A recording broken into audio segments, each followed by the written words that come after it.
Hey guys, check this out.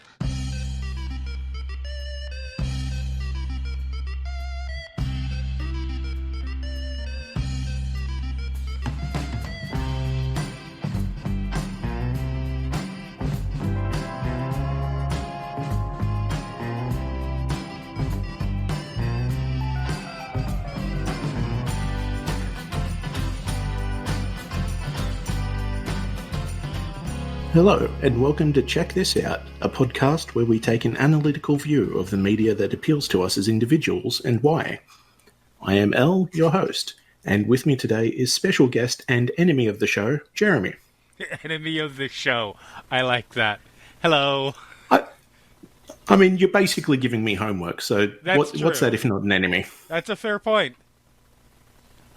So, if you would, please introduce yourself and tell us a little bit about you. So, my name is Jeremy Thomas. I am the head editor for 411 Mania, pop culture news site, opinion site, cover wrestling, movies, MMA, games, etc. I am also a regular player in the Final Show films, many actual plays, and other such ventures that we do. I have been a fan of it sounds silly to say because who isn't? But I've been a fan of media and entertainment for a very long time, but specifically film. Other stuff too, comics. I'm a huge comics buff and basically geek culture. And my love for it sort of got me into writing about it professionally. And then progressing from there.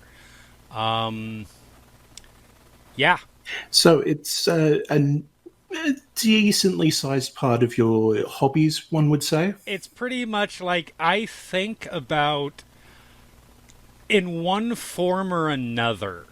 Whether it's movies, it's very often movies, but or television, or comics, or gaming, or wrestling, or something. Like I pretty much am focused on it most of my waking hours, whether it's because I'm working or I'm off of work and now it's time to fire up Netflix or HBO Max or YouTube or something to watch something or play something. So yeah, it's pretty much all I do. I mean, fair enough, but yeah. Yep. So you're bringing something to the table that you enjoy and are passionate about. Could you tell us a little bit about it in your own words? Yes. So when this idea was first brought up, as an idea for a show, and Elle started taking you started taking solicitations, I had literally like my brain overloaded. Because there's so many things that I love. I love recommending stuff. I love saying, "Hey, this is something that you should see. This is something that's awesome." Um, and I generally try to be really.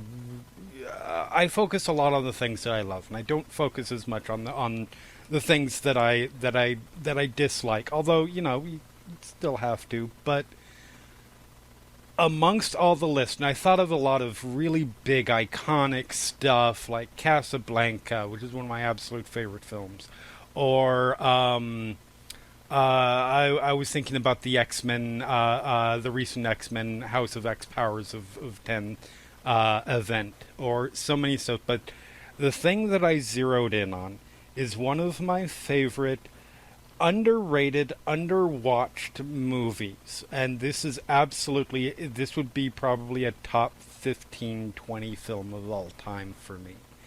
And that movie is Catherine Bigelow's 1995 sci-fi noir tech thriller, Strange Days.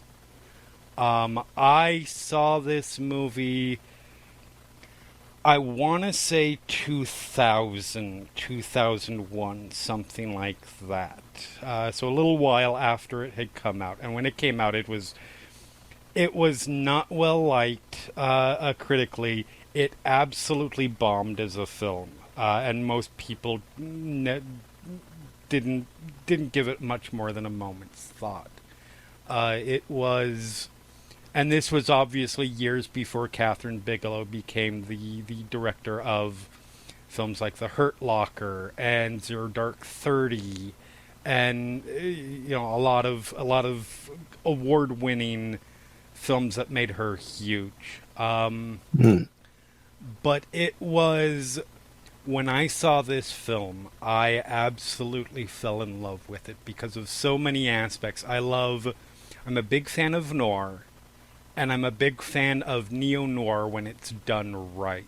A lot of films do it wrong, but this film has everything in my mind in terms of what makes a really good noir and tech noir film.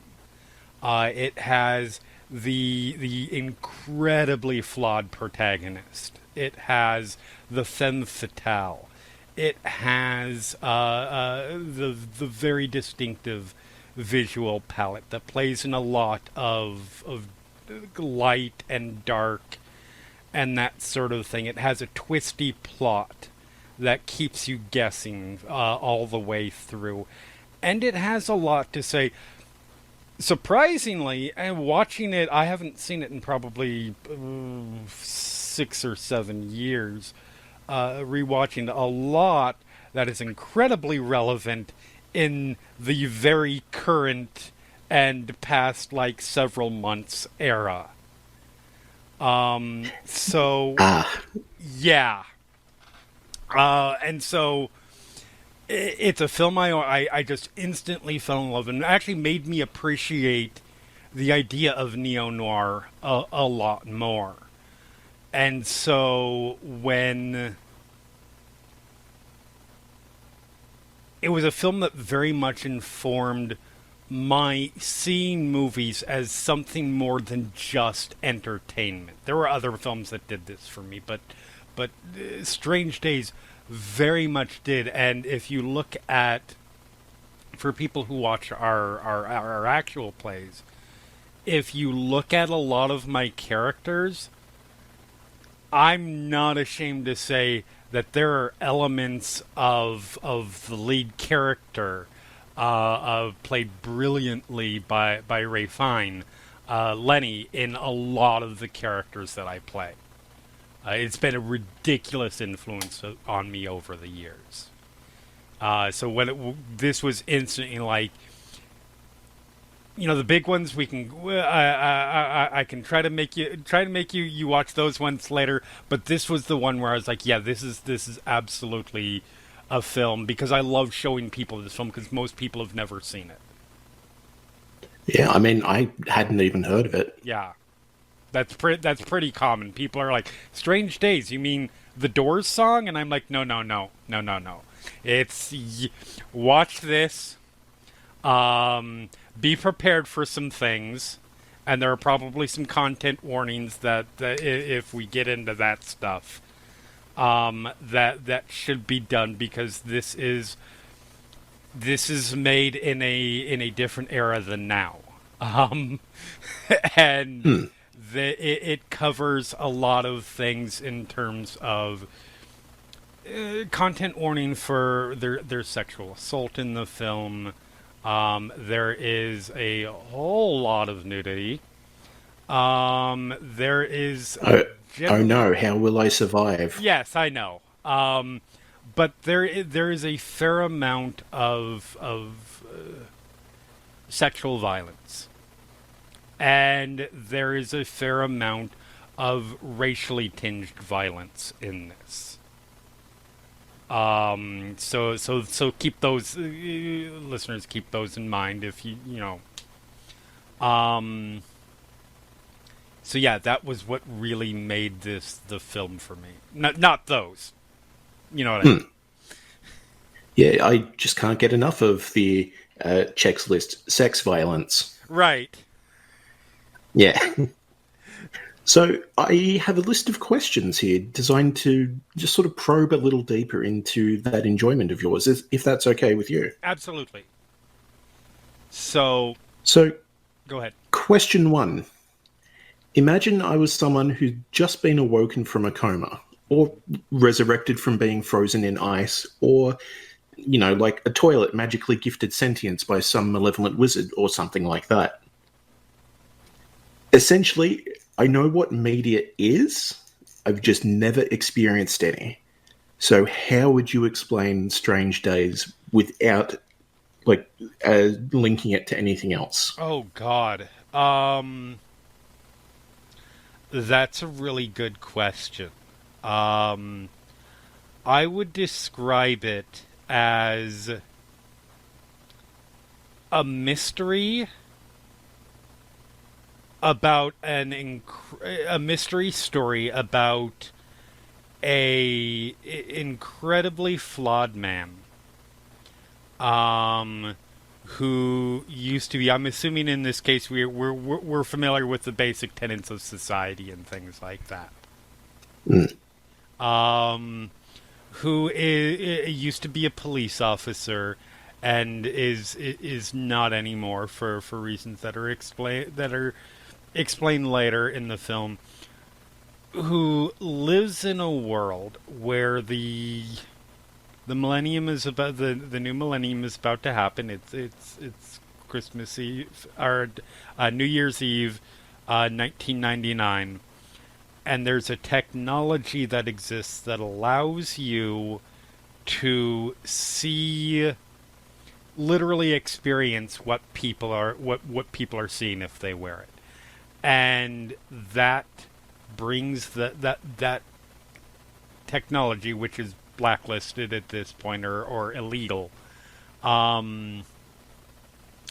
He deals in it now, and that puts him in a situation when one of the people he knows comes to him with a panicked, says there's something that she needs to show him, and that sets him on a course of a mystery set against the whole chaos of the new millennium, while also trying to get past some serious issues in his life. Fair enough. I think, without going into the entire plot. Oh, yeah. Leave some surprise. That would be sort of how I would describe it. Cool. So, question 2.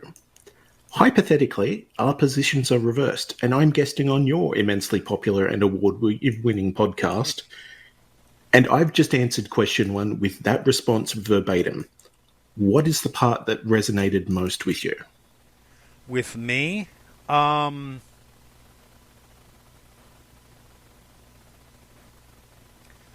gonna say the part that instantly intrigues me. There's a lot in there that, obviously, this being something that I love, those sort of hit with me. But the thing that would intrigue me would be the technology. And I think in this movie, that's the hook, right? That's sort of the gimmick that allows the story to go through. Because that sounds intriguing. All the rest of that, well, in the movie it does it's fantastic and very well played. All that you can see in other stuff, like that sort of describes the noir story as a whole, right? That's something different and unique, and I'm like, interesting. Okay, that's something that I could check out. Cool. So, question 3. So, obviously, this is something that you care about. What got you to give it a chance even in the first place? Oh man. Um, at the time, I was, and this is 21 years ago, something like that. So the specific details are fuzzy, but at the time, um, I was really starting to, like I said, this I was really starting to get into film more as like something that was beyond just entertainment. Um, I had in college, which had been a few years before this, I had taken a film studies class just as an elective, and that had sort of started me on that trend a little bit. Um, and so after a little delay, I started watching a lot more. Like I believe I watched my first foreign film at that point, which I know for a lot of people right now, people who are a fair bit younger than me. That might sound a little bit stranger now, but you didn't have that capability. God, I sound old. Um, Oh, don't worry, I still have my Blockbuster card. You're in like good company. like Blockbuster. Um, but I wasn't. You couldn't just go out and find these art house undiscovered movies. You could find them in the video store. You could find them in the Blockbuster, or the Hollywood Video. Is the other one? Everybody remembers Blockbuster. Nobody remembers Hollywood Video.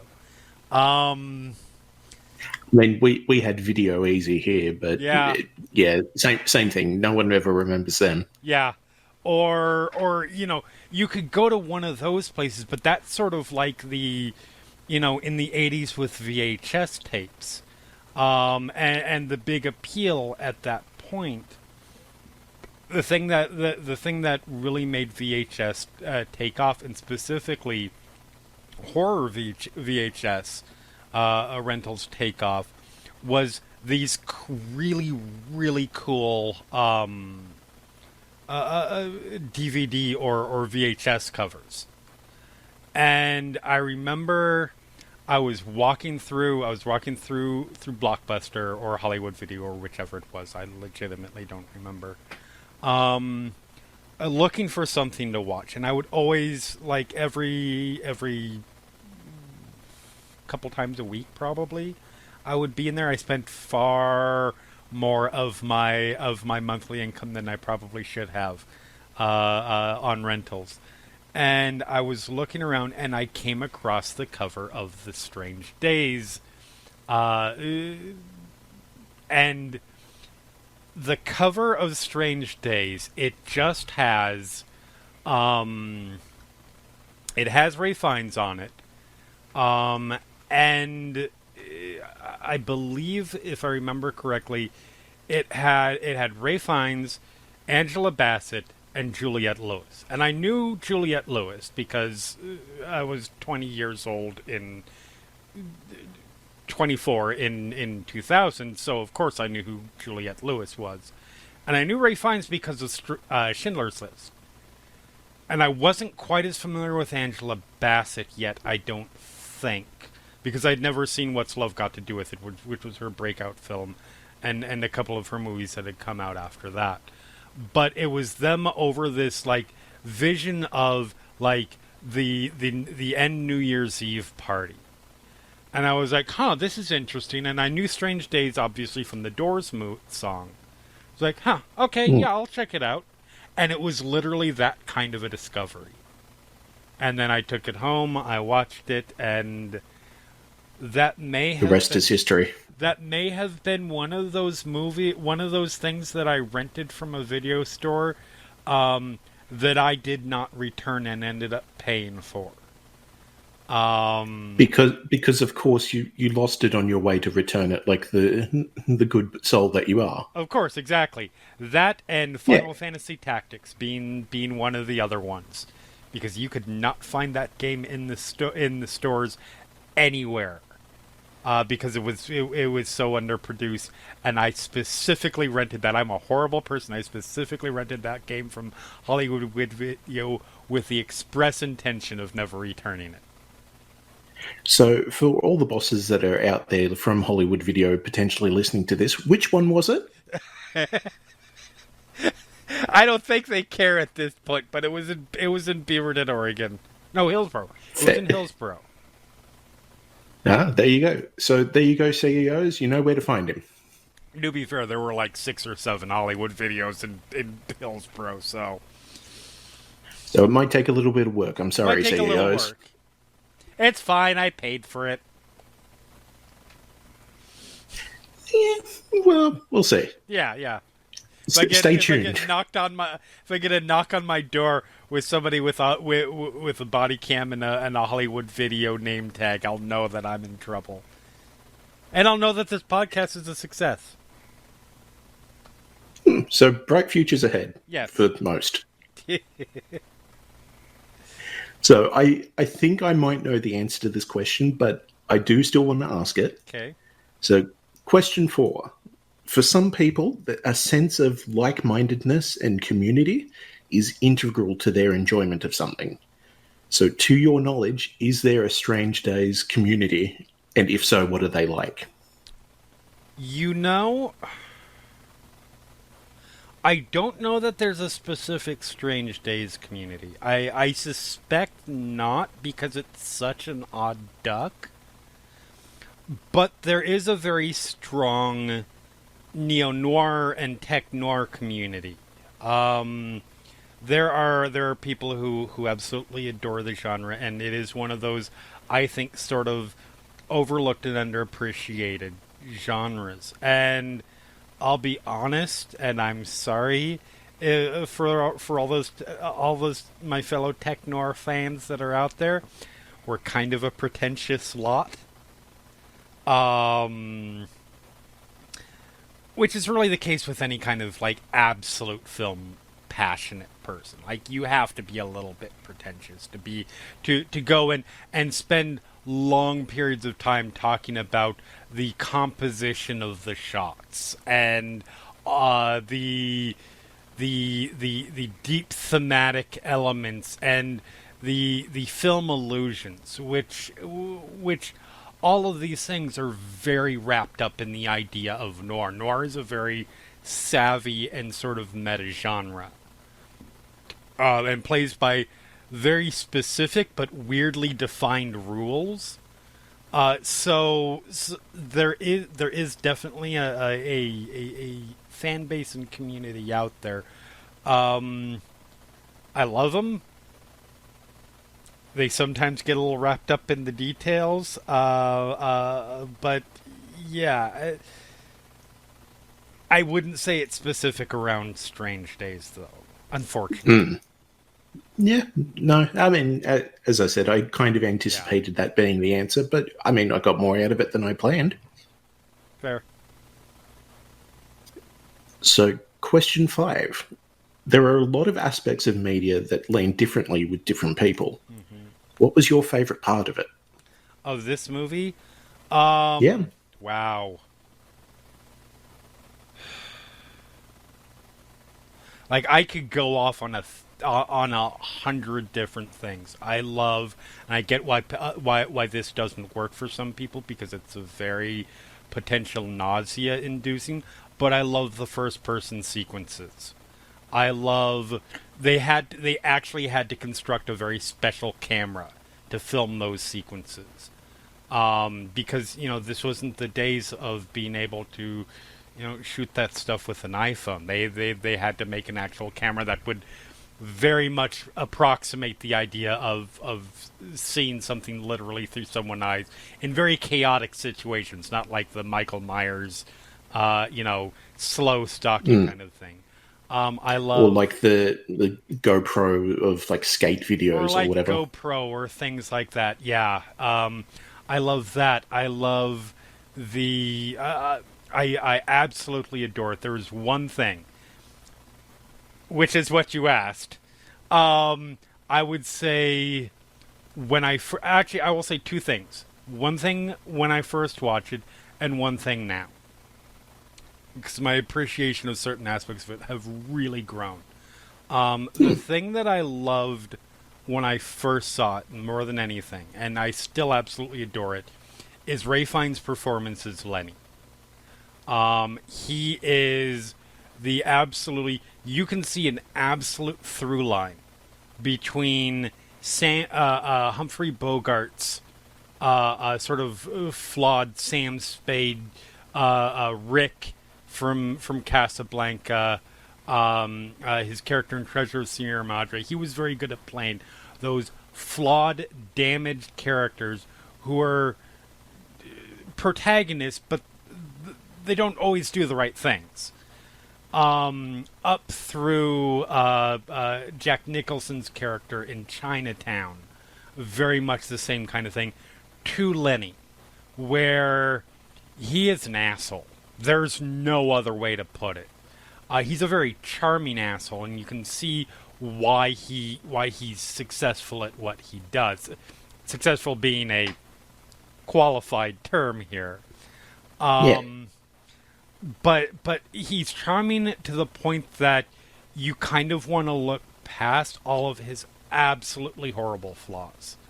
And you're able to do that just long enough until you understand why he's the way that he is. Which I think the film's very good at not excusing that. It never tries to paint Lenny as a hero. But it does paint him as somebody who's ultimately able to try and do the right thing. And so that kind of character, that's catnip for me. And he's one of my favorite versions of that. Not to put too fine a point on the other aspect, but he is also very much, that character specifically was also this whole movie is very much a big part of my development of my sexuality too. There are a lot for a bi guy or by anyone. There is a lot to make you potentially realize it, and I had already realized at this point. But there is a lot to really that it brings to the table. Let's put it that way. The lot of the potential awakening moments. Oh yeah, yes. What I appreciate now more than I did at the time, and it's hard not to recognize it because this is so. It's not subtext. It's overt text. There's no. It's literally the plot of the movie. But super text. Yeah, super text is. This movie is ridiculously prescient in terms of understanding and telling a story, and I think it's one of the few flaws of the movies. I don't think it does quite enough with it. But understanding and depicting and touching on police brutality and things like the Black Lives Matter movement and things like that. The way, watching this again, I hadn't seen this movie for probably, I don't know, between 5 and 7 years, maybe even longer, and watching it it was something. It addresses all that stuff very on the nose. The idea of the only way that this kind of stuff could possibly end up coming to light is because it was filmed by someone. And how easy it is to tamp down on all that stuff. And I think Angela Bassett's character is deals with that stuff in a really, really fantastic way. And that's why this film has undergone, I would say over the past 10 to 15 years, a little bit of a reappreciation, and I feel like it deserves even more of that, because Bigelow and the script writers, who their names escape me at the moment, but also Bigelow, and for those who don't know, Catherine Bigelow at the time was married to James Cameron. And James Cameron and Catherine Bigelow did a lot of work on the script. Cameron worked on the romance parts, and Bigelow worked on the grit and the socially relevant stuff in this story. And so the way that she addressed that, I think is really, really good, and I adore the film for how it, even if it isn't entirely successful in that, it's trying in 1995. Like, that's huge to me. Mm. Yeah, I do have to apologize, because as soon as you said Bigelow, I just thought of Bam Bam. Yeah, it's like, no, wow, fair. He did well. Yeah, no, absolutely fair. So, question 6. Following on from the previous question, what do you think I'll enjoy the most out of it? I think, so when I was thinking about this film, from what I've seen of the stuff that you enjoy, you are a fan of, potentially, I mean, it has to be handled right, but you're a fan of characters making morally questionable choices. You're a fan of sort of darker stuff from time to time, and I thought that stuff might resonate well. You also, from the amount that we've talked about, stuff that we've played together in, you enjoy a good mystery. And plot twist. So I thought that the noir aspect of it might appeal to you pretty well. Fair enough. I mean, we'll see. Yeah. Question 7. So if I do enjoy this because of your outstanding recommendation, what is your number one follow-up? It doesn't need to be a sequel or anything. It's just if I wanted a little bit more of the same. Ooh. I mean, the first one, I think that this is the most obvious, and anybody who's familiar with Strange Days would probably go to this first, because I think Strange Days was criticized as being a bit of a rip-off of it in some ways. I would ask if you've seen Blade Runner, because Blade Runner is very similar. It's a tech noir film. In every aspect of it. Ooh. It's gorgeous. Blade Runner and I have a bit of history. Okay, that's fair. Outside of that, I would say, God.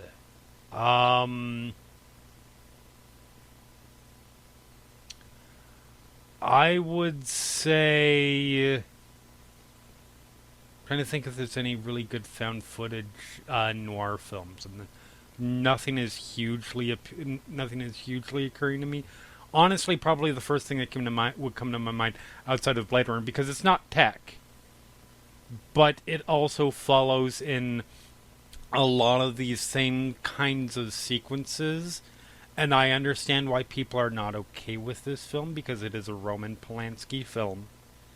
And Roman Polanski carries a whole lot of baggage, and there's a whole big question about, whether you support art by abhorrent people. But I would say Chinatown, because it is very similar kind of thing, specifically in terms of it is a flawed individual who is kind of hard-boiled and has sort of a calloused view of looking at the world, who gets involved in a situation where he is incredibly over his head. It is not afraid to go to some pretty dark places, and it has fantastic performances, and it is a gorgeous movie. So I would say that would probably be my recommendation. Cool. So question 8 is about your favorite character, which I think we might have covered at some Yes. point. So if that's all right with you, may we skip this one? Yeah, absolutely. I will really quick also give a shout out though to Angela Bassett, who plays Mace, because she is where Lenny is the absolute fuck up who's stumbling his way towards potentially making good decisions. Lornette Mace is the character who is the moral backbone of this film and is sort of Lenny's conscience. And she just kicks ass throughout the entire movie.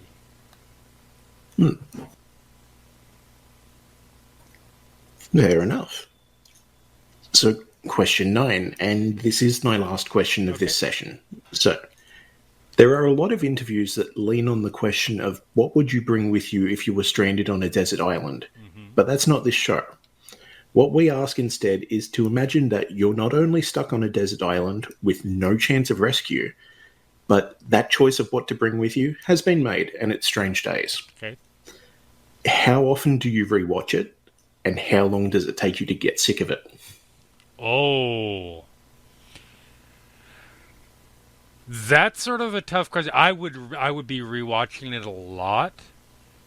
The thing about this movie is, and like I said, it holds up, I think, thematically very, very well. I don't know how well that plays on a desert island, but the thing about Noir, and the thing of why I haven't seen it in several years, is that Noir and generally relies on a lot of the mystery. And obviously mystery stories, there's a lot of initial rewatch value because you can go back and see, okay, when did I see this here and this shocking thing that happened? Is there evidence for this here? It's like it's the Sixth Sense idea, or it's the Knives Out sort of thing, where it definitely encourages rewatch, but those can have diminishing returns. So I feel like I would pace myself, knowing that I would pace myself on this, and I would watch it. I would try to watch it maybe, I don't know, monthly. I do feel like it would take a while for me to get sick of it. Just because, if nothing else, I can appreciate the performances and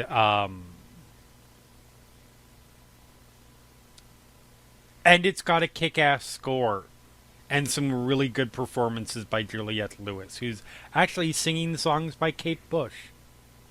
So I feel like it would take me a little while to get sick of it. I'm watching monthly, let's say a few years. Cool. I mean, that just makes a testament to the fact that it's something that you are passionate about. For sure, yes. So, thank you for entertaining my silly questions, and hopefully that's given people a bit of a deeper insight into your interest and your enjoyment. Yeah, hopefully so.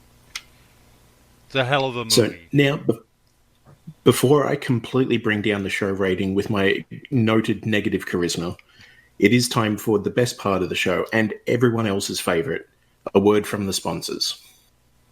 Thank you, sponsors. Truly a bright light in these dark times.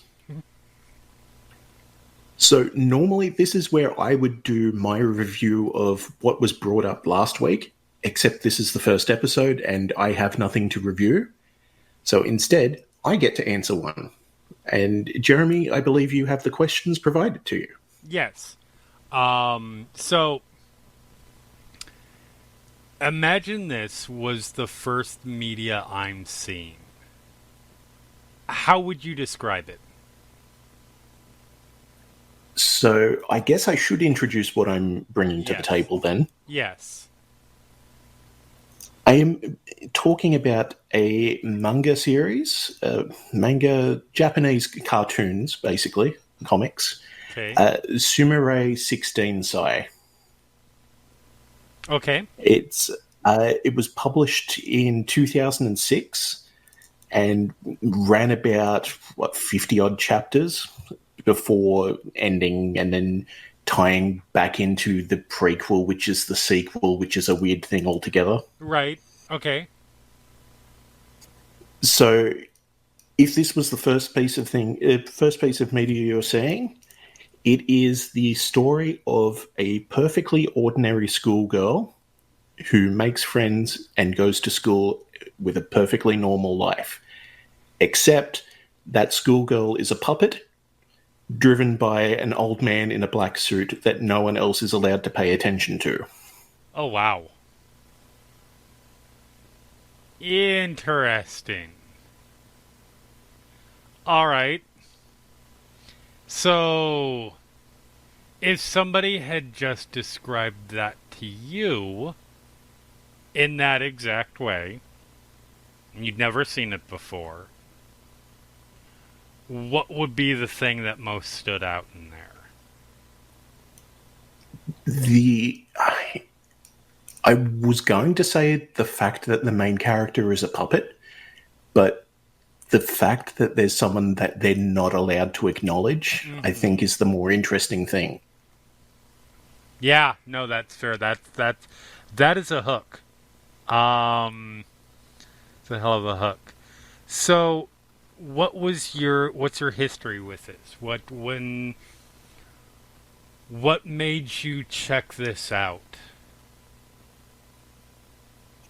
I'd been sort of reading some other series, just sort of floating in around the community, and on the Something Awful forums, there happened to be a thread for the Surreal Daily Life series.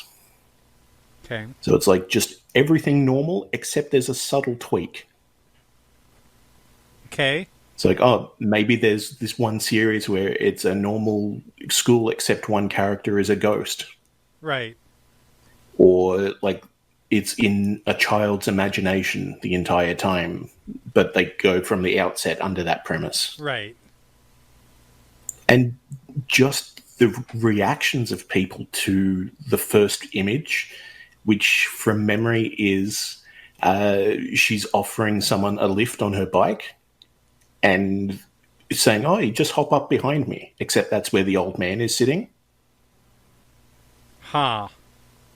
So it could be read as try and sit on this old man's lap, haha. Right. But it's just like, what are you talking about? There's no one behind me. It's an empty seat. Come on, we're going to be late for school.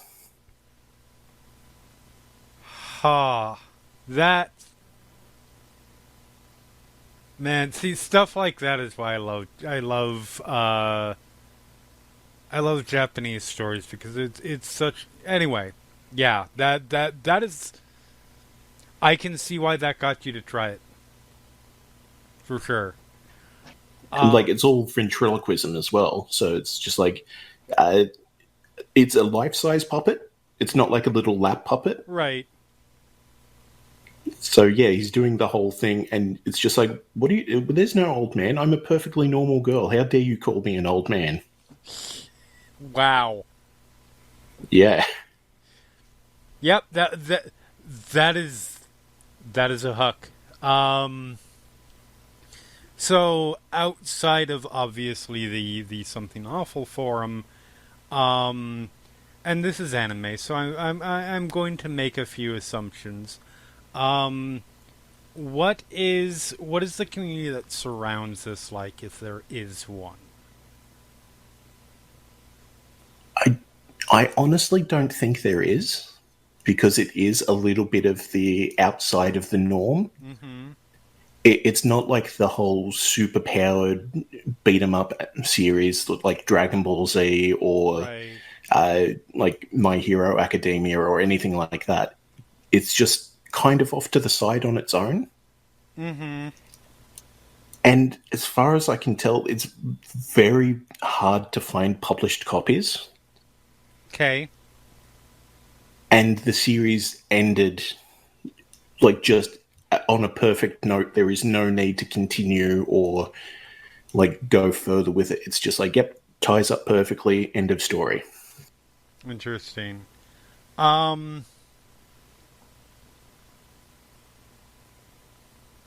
Cool. It sounds to me like it's one of those. God, I can't remember. What's the name of the manga series that is? It's that surrealist horror one that is all about the spirals. Uzumaki. Yes, Uzumaki.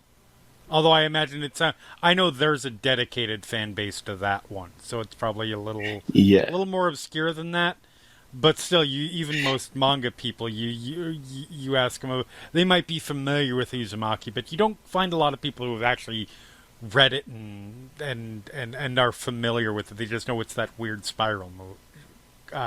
Yeah, I think people might be more interested with, familiar with, not interested with, the Enigma of Amigara Fault, which is the one where all the holes shaped like people appear in the mountains. Yep. Fair. Just as a casual observer of it. Right. So, what about this is your favorite part of it? Okay. So there is a part where I'm already excited about this based on that reaction.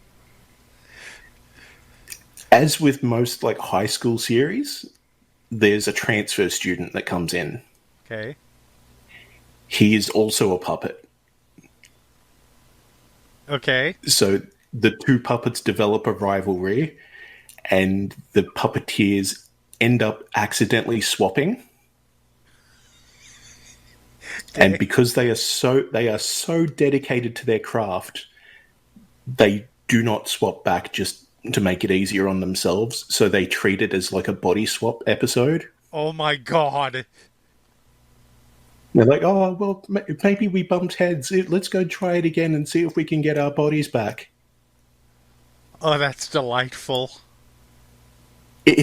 Oh, God. Just remembering it, it's just, I'm smiling and everything all over again. It's great. Okay.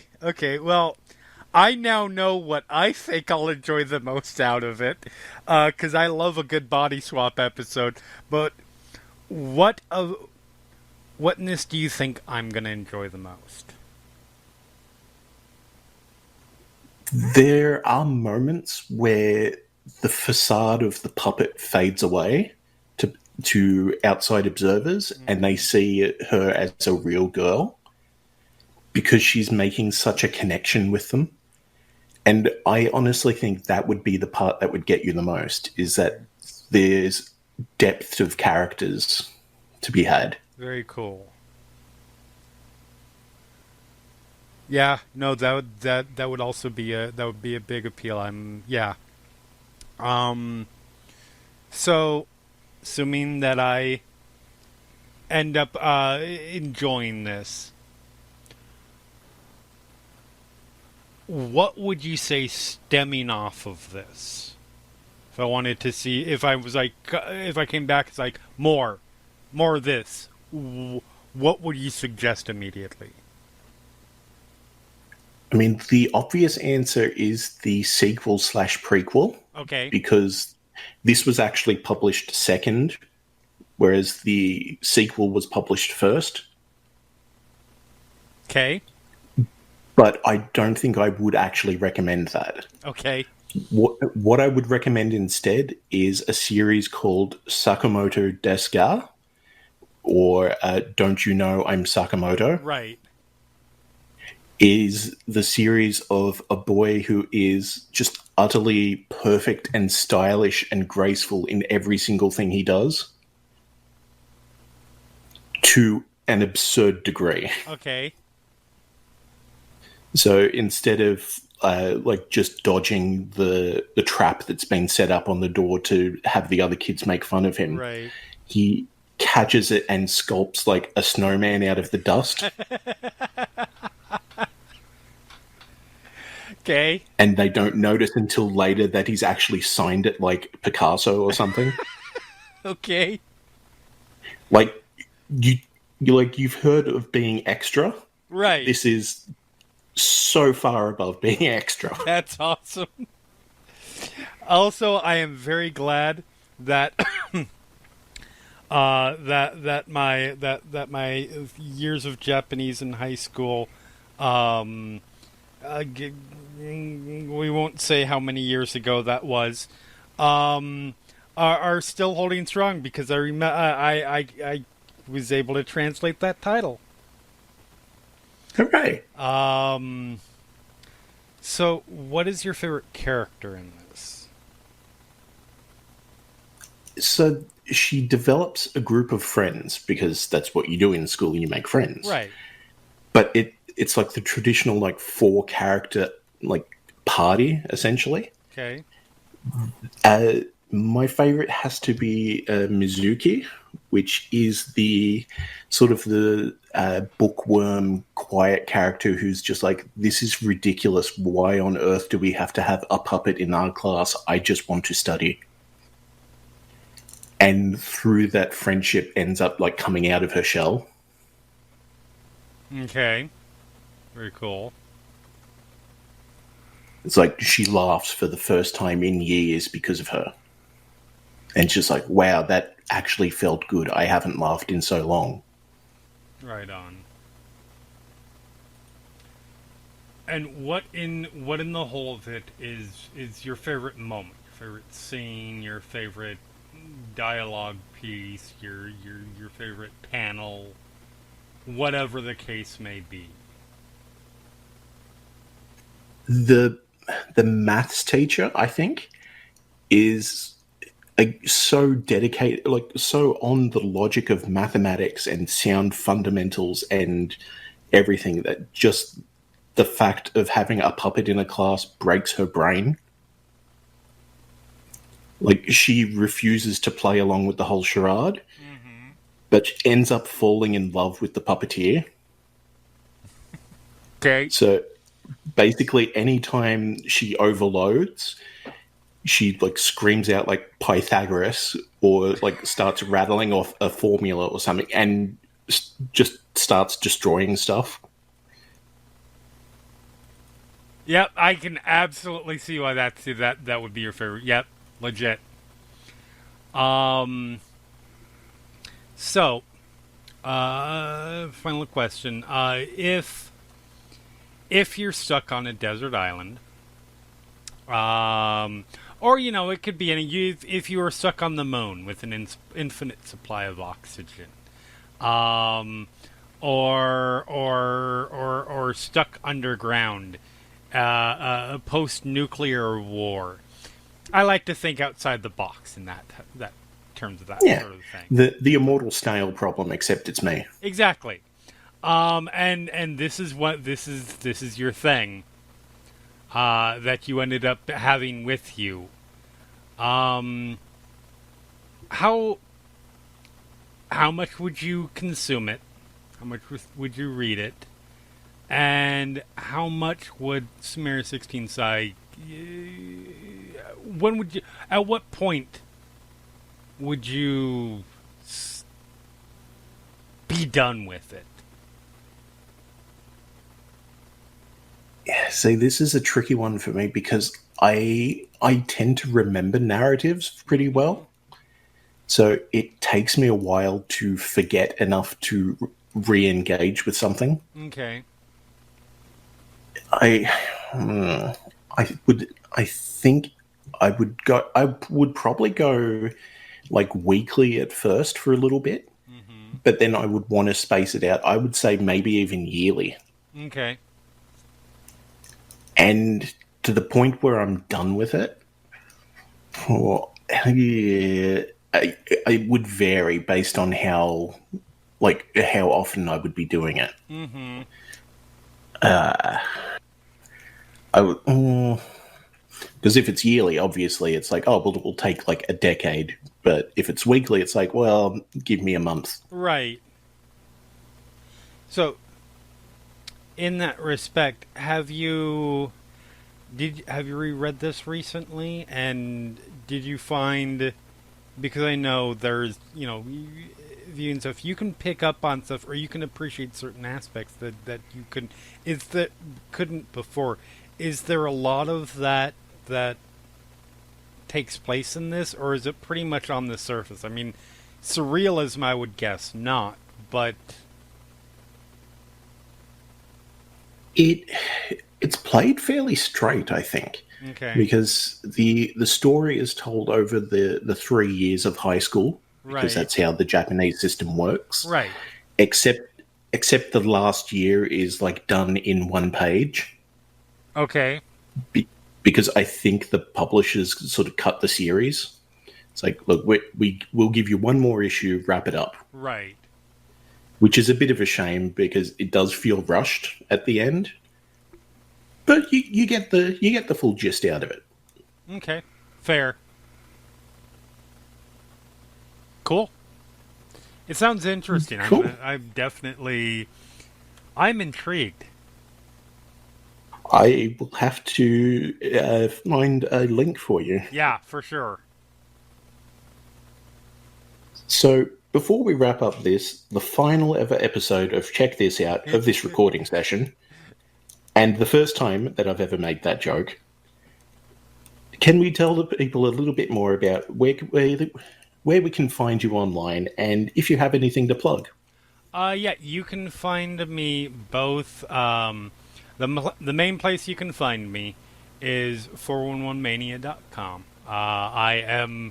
I work there. I write for the site. I edit for the site. I kind of do moderate comments for the site. Kind of do everything for there 6 days a week. If you want to see I do a lot of film reviews, a lot of horror as of late. A lot of wrestling stuff. So you can find me there. You can find me regularly on the Final Show Films plays, whether it is currently Hunter the Vigil, Terminus Tendency on that we stream on Wednesdays, Grand Terra Shadowfront on Thursdays, and split between me running Baldur's Gate Descent into Avernus and you running There Among My Nightmares on Saturdays, although that's not streamed. It gets posted after the fact on our podcast feed.